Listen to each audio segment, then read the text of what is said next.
Jeunesse inconsciente, jeunesse pas assez mature, jeunesse qui ne pense qu'à s'amuser. Ce sont les propos que la plupart des personnes de notre société actuelle ne répètent qu'aux jeunes à longueur de journée. Est-ce que c'est vrai? Est-ce que c'est faux? Je donnerai mon humble avis qui est refutable ou discutable ou acceptable, je ne sais pas. En tout cas, je donnerai mon petit avis dans cette vidéo. Donc, reste jusqu'à la fin et je commence tout de suite après le générique.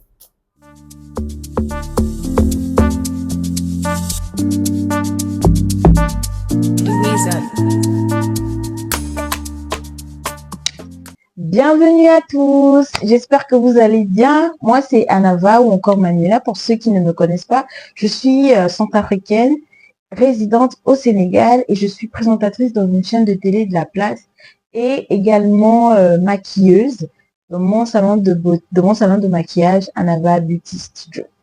Bref, assez parlé de moi, on va rentrer dans le vif du sujet. Les jeunes, les opportunités, la réflexion, c'est tellement de choses. Alors, on va déjà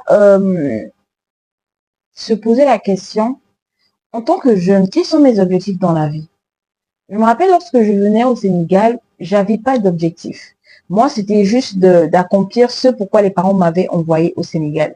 Et arrivé ici, c'est quand j'ai été face à certaines réalités que je me suis dit, Manuela, tu ne peux plus avancer comme ça.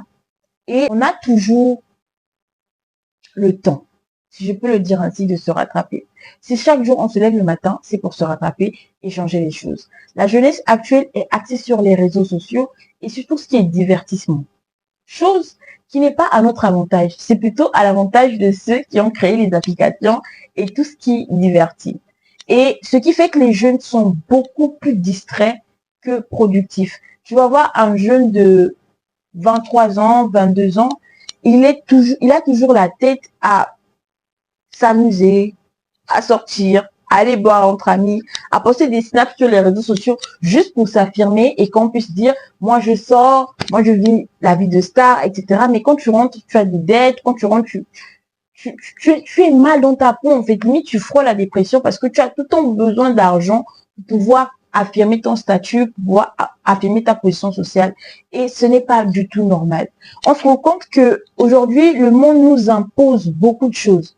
Pourquoi? Parce que ceux qui ont pris conscience que ceux qui révolutionnent le monde, c'est ceux qui sont concentrés, c'est ceux qui sont productifs, et ceux qui subissent les changements du monde, c'est ceux qui sont passifs et dans tout ce qui est distraction. Et ce qui fait que on nous a gardés dedans pour pouvoir davantage nous écraser, pour pouvoir davantage nous imposer des choses qui ne devraient pas être imposées. Aujourd'hui, on se plaint de beaucoup de choses choquantes qu'on voit, mais ce n'est simplement le fruit de ceux qui ont pris le temps de travailler sur ces projets, sur comment est-ce que on pouvait rendre la jeunesse alignée. Et aujourd'hui, les jeunes, ça me révolte. Ça me révolte de voir des jeunes, en fait, qui passent leur temps à vouloir prouver qu'ils sortent, à vouloir prouver qu'ils vivent une vie qui n'est pas la leur. Je me rappelle, à une époque de ma vie, j'avais vraiment pour référence certaines influenceuses. Quand j'étais très jeune, hein, 15 ans, 16 ans, j'avais pour référence des femmes qui vivaient une certaine vie. Et moi, je me disais, quand je serai grande, quand je vais aller à l'étranger, je vais sortir en boîte avec mes copines, je vais boire, je vais faire ce genre de choses. Alors que mon éducation, les parents ne cessaient chaque jour de me répéter, Manuela, ce n'est pas ça. Moi, je veux que vous réussissiez, je veux que vous soyez. Je me rappelle, papa, il nous montrait souvent des documentaires il nous montrait parfois au journal certaines femmes qui étaient à l'ONU, des femmes qui étaient là-bas, des femmes qui étaient là. Il disait, moi, j'aimerais que vous soyez comme ça.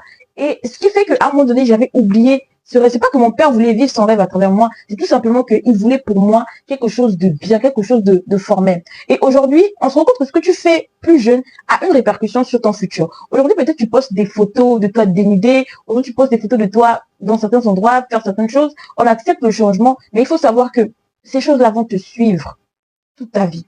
Ces images-là, ces vidéos-là, ce cadre-là, ce contexte-là où tu as longtemps été, va te suivre toute ta vie. Et c'est pourquoi je conseille à ceux qui sont très jeunes encore de faire très attention à ce que eux ils posent, à là où ils partent quand ils sont jeunes actuellement. Parce que demain, quand vous serez des cadres, quand vous allez chercher du travail, lorsque vous serez dans des positions de leadership, ça peut surgir, ça peut ressurgir, si je peux dire ainsi, et vous porter préjudice. les dires ne sont pas totalement faux, que la jeunesse aujourd'hui a une tendance inconsciente, a une tendance de distraction.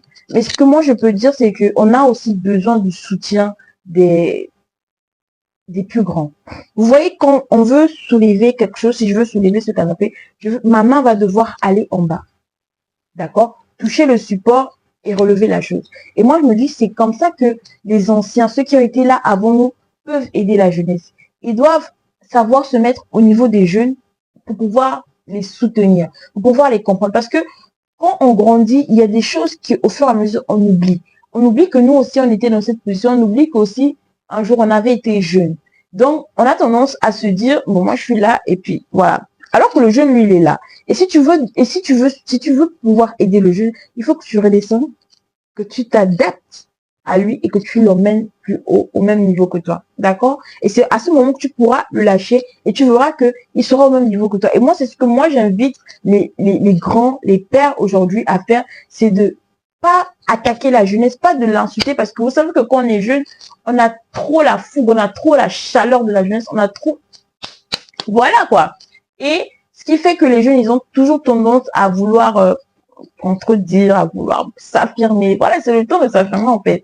Mais ce que les pères peuvent faire, moi, ce que je nous conseille à nous tous, c'est des jeunes, laisser les pères nous soutenir et les pères accepter de descendre au niveau de la jeunesse, de discuter avec elle, de comprendre pourquoi est-ce que la jeunesse agit ainsi. D'accord? Et aussi, au niveau des jeunes, j'ai remarqué que les jeunes aujourd'hui, on est très casaniers, on aime dire, ouais, moi, j'ai resté à la maison, moi, je sais pas si c'est, je sais pas cela, moi, je suis comme ci, moi, je suis comme ça. Non, à un moment donné, quand tu es jeune et que tu veux réussir dans la vie, tu vas devoir sortir de ta zone de confort. Tu vas devoir te lever très tôt le matin et aller chercher des opportunités. Tu vas devoir aller, moi, j'ai mal parce que lorsque je pars dans certaines conférences, je vois que des vieux, pas de jeunes. Et on dit, les jeunes veulent révolutionner. On va révolutionner comment on fait? Que par faire des vidéos TikTok où on danse, où on fait des trains, où on joue. Non, moi, je pense que la jeunesse vaut mieux que ça. La jeunesse africaine, en tout cas, vaut mieux que ça. On est à un niveau où on cherche à se développer. Et je refuse pas que chacun de nous a un couloir dans lequel il exerce. Mais si tout le monde part sur TikTok et devient influenceur ou font des placements de produits, que d'autres personnes prennent le temps de penser, de formuler, voilà, d'arranger, je pense que ça va pas trop fonctionner. Ouais, un peu. Il faut pas se dire, non, c'est l'autre qui va faire, c'est l'autre qui va prendre ses études au sérieux, qui va faire des études en géopolitique, qui va faire des études en sciences, voilà, je sais pas, en médecine, en biomécanique, je ne sais pas pourquoi on pense toujours que ce sont les autres qui vont faire des études dans ça pour révolutionner ça. Pourquoi on se dit pas que moi aussi, je peux me lever pour révolutionner ce secteur. Les modèles actuels de notre société sont à revoir. Aujourd'hui, on me dit que il y a des influenceurs. Les influences sont quoi? Dans le fait d'aller, c'est vrai qu'elles entreprennent, on voit, mais en réalité, on ne sait pas d'où vient cet argent exactement. Et c'est vers cette réalité que les jeunes sont en train de virer. C'est à revoir. La jeunesse africaine doit vraiment revoir ses principes. La jeunesse des pays déjà développés, en fait, je peux dire que leurs pays ont déjà atteint un certain niveau. Mais nous, l'Afrique, on ne peut pas copier la jeunesse de ces pays-là dans le sens du divertissement. Parce que eux, ils ont atteint vraiment un certain niveau où là-bas, ils ont des aides, ils ont des ceci, ils ont des cela. Mais nous, en Afrique, tu peux être influenceur, mais t'es pas payé. Tu commences tout jeune, t'es pas payé, t'as pas de soutien même de l'État, même de tes parents. Parfois, c'est pas facile. Donc, tu vas devoir te battre. Mais imagine que tu te bats, tu te lèves, tu charbonnes, et cet argent-là, il part que dans la fête. Il y a un problème. La jeunesse, on doit se réveiller. On doit prendre conscience que le changement, c'est nous. C'est pas les autres. C'est pas les personnes qui ont fait des études dans un tel domaine. C'est pas les occidentaux. C'est pas les asiatiques. C'est nous-mêmes. C'est nous-mêmes. Et je vais pas toucher l'État. Parce que l'État seul ne peut pas changer un pays. L'État peut adapter ses politiques. Oui. Pour favoriser, voilà, la jeunesse, pour favoriser, le travail des jeunes, oui, mais l'État ne peut pas mettre tout à notre disposition pour faire quoi que ce soit. Il faut aussi que nous puissions être assez conscients, assez violents pour changer les choses, je vous assure. Et c'est vrai qu'on a tous fait des erreurs quand on était jeunes. Moi, la première, j'ai fait tellement d'erreurs. Aujourd'hui, je regrette d'avoir fait, mais j'ai très vite pris conscience que ça ne pouvait pas continuer comme ça. Que le changement, il est d'abord à l'intérieur de moi. Le changement, je dois accepter que ça va petit à petit. C'est pas rapidement comme ça. Je pars chez des sorciers, faire des médicaments pour avoir de l'argent. Non, non, non, non, non, c'est pas ça. On vaut plus que ça. Dieu nous a tellement bénis dans notre intelligence qu'on est capable de faire tellement de choses si on se concentre et si on accepte en fait de se dépasser en fait. Donc, c'était mon conseil sur Anava, on parle par rapport à la jeunesse consciente. Parce que cette page, elle vise à faire prendre conscience aux jeunes, à venir déconstruire certaines mentalités erronées que la société actuelle nous a mis dans la tête, que pour réussir, il faut se dénuder, pour réussir, il faut se prostituer, pour réussir, il faut remettre en cause certaines éducations que nos parents nous ont pris le temps de forger en nous pour que nous puissions être des modèles pour cette société. Cette chaîne vise à déconstruire et à reconstruire cette mentalité. D'accord? Si tu es resté jusqu'à la fin, c'est que tu as vraiment pris le temps de m'écouter et pour ça, je te dis merci. Et je crois qu'ensemble, on va changer l'Afrique. Ensemble, on va révolutionner tous les secteurs de l'Afrique. Tu es un champion, tu es une championne, tu es un vainqueur, tu es un révolutionnaire. Et ensemble, je crois que les choses vont changer. Merci de m'avoir suivi. C'était Anava. Et je vous dis à la prochaine. N'oubliez pas de vous abonner, d'activer la cloche de notification, de liker, de partager, s'il vous plaît, pour me donner de la force. Et je vous dis à très bientôt. Louisa.